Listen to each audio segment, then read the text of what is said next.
हिंदीमध्ये देखील काम केलंस. हिंदी मालिका, मराठी मालिका या सेटवरचे किंवा कलाकार किती वेगळेपणा जाणवतोय तुला? बजेट सोडला तर काहीच वेगळेपणा नसतो.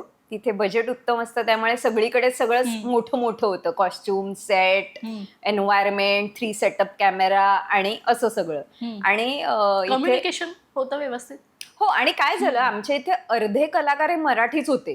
त्यामुळे आम्ही एक मराठीतच गप्पा मारायचो आणि आमचा जो हिरो होता तो मात्र हिंदीतला होता. त्यामुळे तो चिडायचा, आहे तुम क्या बात करते रे. तर मी एक ट्रान्सलेटर बनले होते की इथे काय बोलल्यावर तिथे सांगायचं, तिथे काय पण नाही, मजा आली. आणि नंतर आमचे तिसरे दिग्दर्शक जे आले ते हिंदीतलेच होते.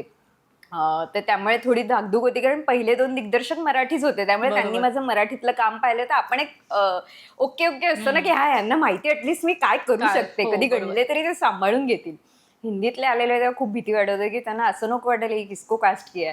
पण पहिल्याच सीन मध्ये त्यांना मी फार आवडले आणि ते म्हणाले की मालिका फॉलो केली आहे, मी पाहिले तुझे एपिसोड्स, तू खूप छान काम करतेस, चांगली ऍक्टर आहेस तू. तर मला ते खूप असं छान वाटलं की चला, लँग्वेज बॅरियर आता राहिलं नाही. आपण मराठीत जसं करू शकतो तसं हिंदीतही करू शकतोय आता.